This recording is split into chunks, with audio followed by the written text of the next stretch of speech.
Alhamdulillahillazi yatarahamu ibaduhul mu'minun wa bi inayatihi wa taufiqihi yahtadud balun.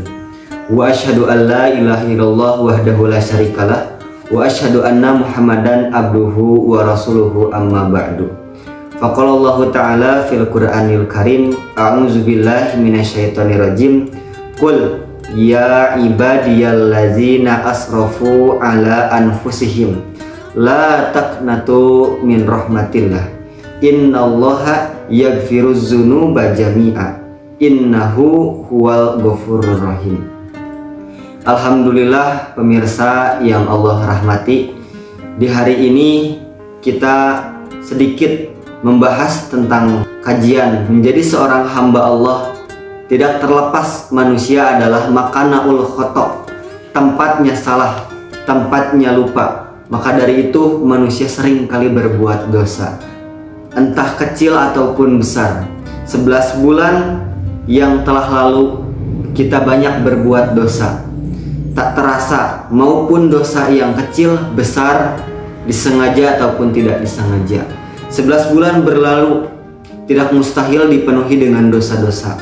Maka Allah menyiapkan 1 bulan yang mana bulan ini sangat spesial, sehingga ampunan dan rahmat Allah sangat luar biasa Allah curahkan, yaitu tiada lain bulan Ramadan.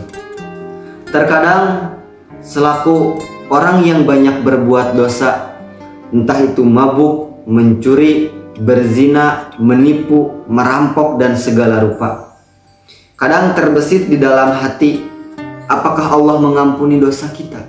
Apakah Allah mengampuni dosa-dosa saya yang banyak dosa?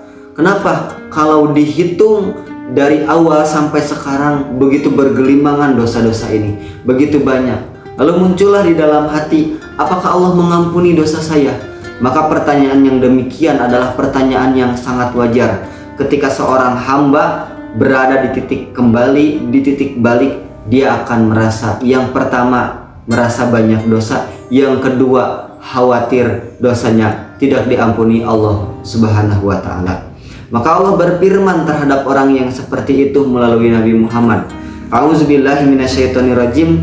Qul ya ibadiyallazina asrafu ala anfusihim. Katakanlah Muhammad kepada siapa saja orang yang melampaui dirinya sendiri, orang yang berbuat zalim terhadap dirinya sendiri dengan melakukan perbuatan dosa-dosa, la taqnatu min rahmatillah. Janganlah kalian berputus asa terhadap rahmat Allah. Innallaha yaghfiruz dzunuba jami'a. Sesungguhnya Allah mengampuni seluruh dosa-dosa hambanya.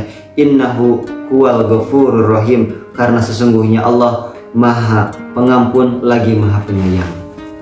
Lalu apakah perbedaan antara taubat dan istighfar? Keduanya terlihat samar-sama, namun jelas berbeda sebenarnya. Yang pertama, taubat ada batas waktunya. Sebagaimana Nabi SAW bersabda, innallaha yakbalu taubatal abdi malam yughargir. Sesungguhnya Allah menerima taubat dari seorang hamba sebelum nyawanya sampai ke tenggorokannya. Artinya di sini taubat berbicara soal waktu. Ketika nyawa sampai kepada tenggorokan, maka disitulah batas taubat. Maka ketika Fir'aun hendak bertaubat kepada Allah dengan mengatakan amantu bi Rabbi Musa wa Harun, aku beriman kepada Tuhannya Musa dan Harun, tapi Allah Subhanahu wa ta'ala tidak menerima taubatnya. Kenapa? Karena pada saat itu keadaan Fir'aun nyawanya sudah berada di dalam tenggorokannya. Maka dari itu Fir'aun tidak diterima. Maka itulah batas dari taubat. Perbedaan yang kedua, taubat hanya bisa dilakukan oleh dirinya sendiri, tidak bisa diwakilkan oleh orang lain. Sedangkan istighfar bisa diwakilkan oleh orang lain. Maka tidak bisa dikatakan seorang anak taubati ayahnya, atau seorang anak mentaubati ibunya, tidak bisa. Tapi kalau istighfar bisa, seorang anak memohon ampunkan terhadap kedua orang tuanya. Perbedaan yang ketiga, taubat memiliki syarat, harus berhenti dari perbuatan maksiat tersebut. Sedangkan istighfar tidak disyaratkan demikian. Maka di sini ulama berbeda pendapat. Apakah istighfar yang tidak disertai dengan taubat apakah istighfarnya diterima atau tidak. Ulama berpendapat kepada dua perbedaan. Yang pertama mengatakan bahwa istighfarnya tidak bermanfaat sama sekali. Alasan mereka adalah karena istighfar adalah jalan menuju taubat. Ketika taubatnya tidak terlaksana, maka ikhtiar yang tadi istighfarnya pun adalah sia-sia. Karena sesungguhnya istighfar adalah jalan menuju untuk pintu taubat. Maka pendapat yang kedua mengatakan istighfarnya masih dikatakan bermanfaat. Sebagaimana sabda Nabi Shallallahu Alaihi Wasallam, "Wallahi inni la astaghfirullah wa atubu ilaihi fil yaumi aksara min sab'ina marrah." Demi Allah, sesungguhnya aku meminta ampun kepada Allah dan bertaubat kepadanya dalam sehari lebih banyak daripada 70 kali. Rasul di sana memisahkan antara istighfar dan taubat. Artinya apa? Dua hal tersebut adalah berbeda dan dua hal tersebut adalah bermanfaat. Istighfar bermanfaat, taubat pun bermanfaat. Maka orang yang beristighfar dan belum bisa berhenti dari perbuatan maksiat, maka istighfarnya masih bermanfaat sesuai dengan teks hadis yang tadi. Dari perbedaan kedua pendapat tersebut, istighfar terbagi dalam dua bagian. Yang pertama adalah seseorang yang beristighfar namun dia hanya sekedar istighfar saja, tidak dalam lubuk hatinya, tidak mengakui bahwa itu adalah kesalahannya, hanya sebagai formalitas saja di hadapan teman-teman umpamanya. Ketika temannya berkata, "Hei, kamu telah berbuat salah," ya astagfirullahaladzim, maka kondisi yang seperti itu adalah tidak bermanfaat istighfarnya. Kenapa? Karena istighfarnya hanya formalitas saja. Maka kondisi istighfar yang kedua adalah ketika dia beristighfar namun belum berhenti dalam maksiatnya, maka bisa jadi dia sedang dilema dalam dua kondisi. Yang pertama adalah takut kepada Allah dan dia menyadari atas dosa-dosanya, maka dia beristighfar kepada Allah dan dia belum bisa menjauhi dosanya. Kenapa? Karena terkadang dia kalah oleh hawa nafsunya sehingga dia terjerumus kembali kepada dosa.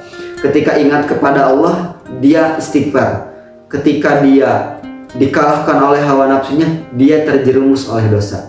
Maka kondisi yang seperti ini, maka istighfarnya masih dikatakan bermanfaat. Maka ketika istighfar dan taubat bisa berkumpul dalam satu kondisi, maka itu adalah yang sangat diharapkan. Sebagaimana firman Allah Subhanahu wa taala di dalam Al-Qur'an, "Wallazina iza fa'alu fahisatan aw zalamu anfusahum zakarullaha fastaghfaru lidzunubihim."